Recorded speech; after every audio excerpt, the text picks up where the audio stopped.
Hi hello എല്ലാവർക്കും നമസ്കാരം. നമ്മുടെ പുതിയൊരു വീഡിയോയിലേക്ക് എല്ലാവരെയും സ്വാഗതം ചെയ്യുന്നു. അപ്പോൾ ഇന്നത്തെ ഒരു കുഞ്ഞു വീഡിയോ എന്ന് പറയുന്നത് ഒരു കുറച്ച് കുക്കിങ്ങും ഒരു കുഞ്ഞു ഷോപ്പിങ്ങൊക്കെ ആയിട്ടൊരു വീഡിയോ ആണ് കേട്ടോ. അപ്പോൾ രാവിലെ തന്നെ ഞാൻ ചോറിനുള്ള വെള്ളം അടുപ്പത്തേക്ക് വെച്ചു കേട്ടോ. അരി ഇട്ട് വെച്ചേക്കുവാണ്, അതവിടെ ഇരുന്ന് ആയിക്കോളും. പിന്നെ നിവാങ്ങുവിനുള്ള പാല് ഞാൻ അങ്ങ് മാറ്റി വെച്ചു കേട്ടോ. പിന്നെ ഇന്നൊരു സൺഡേ ആണ്, അപ്പോൾ ഞങ്ങൾക്ക് രണ്ടുപേർക്കും കൂടി ഉള്ള ചായയും കൂടി എടുക്കണം. ഇന്ന് നമുക്ക് ഇടിയപ്പവും മുട്ടക്കറിയാണ് കേട്ടോ. നമുക്ക് മുട്ടക്കറി വെക്കാനായിട്ട് ഞാനൊരു ചെറിയ കഷ്ണം സവോളയും ഒരു ചെറിയ സവോളയും ഒരു തക്കാളിയുടെ പകുതിയും ഒരു ചെറിയ ഇഞ്ചിയും വെളുത്തുള്ളി ഇല്ലായിരുന്നു കേട്ടോ, അപ്പോൾ വെളുത്തുള്ളി എടുത്തില്ല. പിന്നെ ഒരു പച്ചമുളകും കൂടെ ഇങ്ങനെ ഒന്ന് അരിഞ്ഞെടുക്കുന്നുണ്ട്. പിന്നെ മുട്ട ഞാൻ ആദ്യമേ വേവിച്ച് വെച്ചിട്ടുണ്ടായിരുന്നു കേട്ടോ. ഇന്ന് പ്രത്യേകിച്ച് പണികളൊന്നുമില്ല, വലിയധികം ജോലികളൊന്നുമില്ല കേട്ടോ. നിവാങ്കുഞ്ഞ് എഴുന്നേറ്റ് വരുന്നതേ ഉള്ളൂ. പിന്നെ നമുക്ക് ടൗണിലൊന്ന് പോകണം ഉച്ച കഴിയുമ്പോഴത്തേക്കും. നമുക്ക് ഒരു ഇടിയപ്പത്തിൻ്റെ പാത്രം മേടിക്കാനുണ്ട്, അത് മേടിക്കാൻ പോകണം കേട്ടോ. അപ്പോൾ ഞങ്ങൾക്ക് രണ്ടുപേർക്കും കൂടി ഉള്ള ചായയും കൂടി അങ്ങ് എടുക്കുന്നുണ്ട് കേട്ടോ. രാവിലെ ഈ ചായ കുടിച്ചില്ലെങ്കിൽ എന്തോ ഒരു ബുദ്ധിമുട്ടാണ്, അപ്പം ചായയും കൂടെ ഇടയ്ക്കൂടെ കുടിക്കുന്നുണ്ട്. പിന്നെ ഇടിയപ്പത്തിൻ്റെ അരിപ്പൊടിക്കകത്തേക്ക് ഞാൻ നല്ല തിളച്ച വെള്ളമാണ് ഒഴിച്ചു കൊടുക്കുന്നത്.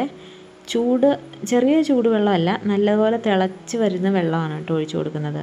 വെള്ളം ഒഴിച്ച് കുറച്ച് വെളിച്ചെണ്ണയും കൂടി ഒഴിക്കും, കുറച്ച് ഉപ്പും കൂടി ഇട്ടിട്ട് നല്ലതുപോലെ കുഴയ്ക്കും കേട്ടോ. കുഴച്ച് കൈ കൊണ്ട് നല്ലപോലെ അമക്കിയാണ് ഇടിയപ്പത്തിൻ്റെ മാവെടുക്കുന്നത്.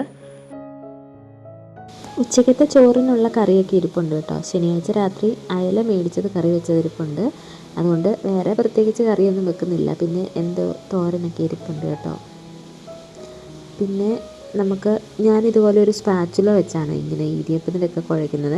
ഇതുപോലത്തെ ഒരു സിലിക്കോണിൻ്റെ സ്പാച്ചുല ആണെങ്കിൽ നമുക്ക് നല്ല എളുപ്പമുണ്ട് കേട്ടോ. കയ്യിൽ ചൂടും തട്ടില്ല. ഇത് നല്ല ഈസി ആയിട്ട് നമുക്കിതിങ്ങനെ കുഴച്ചെടുക്കാൻ പറ്റുമേ. സ്റ്റീലിൻ്റെ തവിയൊക്കെ ആകുമ്പോഴത്തേക്കും കുറച്ചുകൂടെ പാടായിട്ട് എനിക്ക് തോന്നിയിട്ടുണ്ട്. അപ്പോൾ സ്പാച്ചുല വെച്ച് നമ്മൾ ഇതുപോലെ നല്ലപോലെ ഒന്ന് മിക്സ് ചെയ്ത് കൊടുത്തിട്ട് പിന്നെ കൈകൊണ്ട് കുഴയ്ക്കുവാണെങ്കിൽ നമുക്ക് നന്നായിട്ട് തന്നെ മാവ് നല്ല പരുവത്തിന് കിട്ടും കേട്ടോ.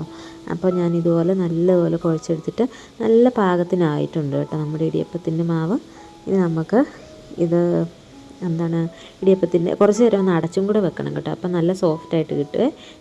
ഒരു 2-3 മിനിറ്റ് അടച്ചും കൂടെ വെച്ച് കഴിയുമ്പോഴത്തേക്കും ഈ മാവ് നല്ല സോഫ്റ്റായിട്ട് കിട്ടും.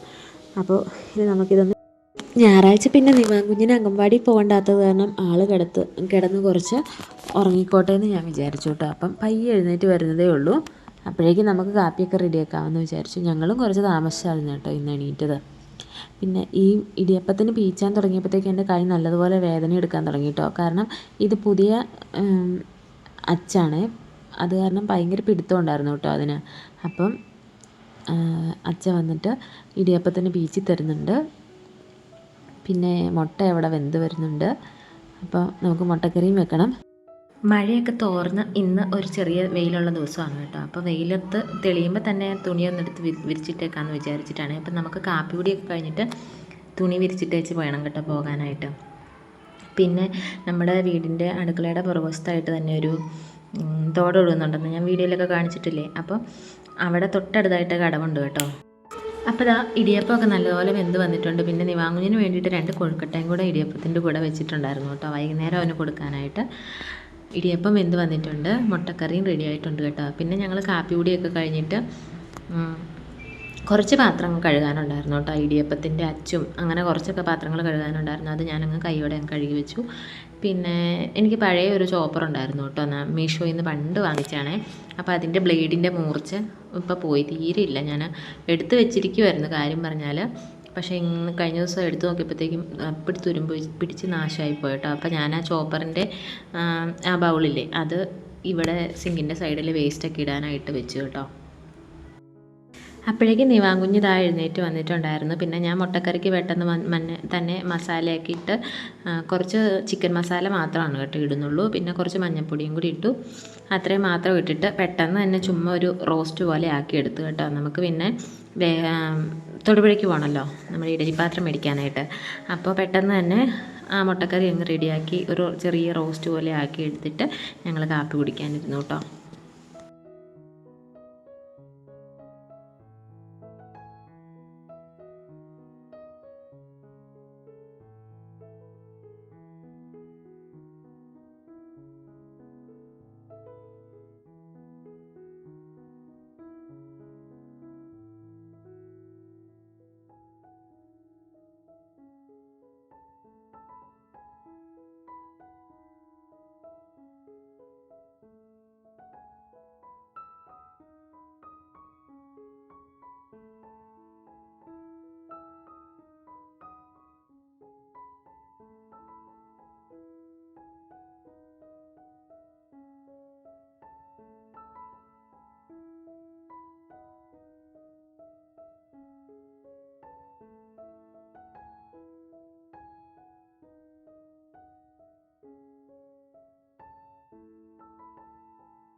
അങ്ങനെ നമ്മളത് ആ ടൗണിൽ പോകാൻ വേണ്ടിയിട്ട് റെഡിയായിട്ട് ഇറങ്ങിയപ്പോൾ നല്ല മഴയായിരുന്നു കേട്ടോ. പിന്നെ നിവാങ്കുഞ്ഞിന് റെയിൻ കോട്ടൊക്കെ ഇട്ട് കൊടുത്തിട്ട് ഞങ്ങൾ ഇറങ്ങിയിട്ടോ. നമ്മൾ റെയിൻ കോട്ടൊക്കെ ഇട്ട് റെഡിയായി.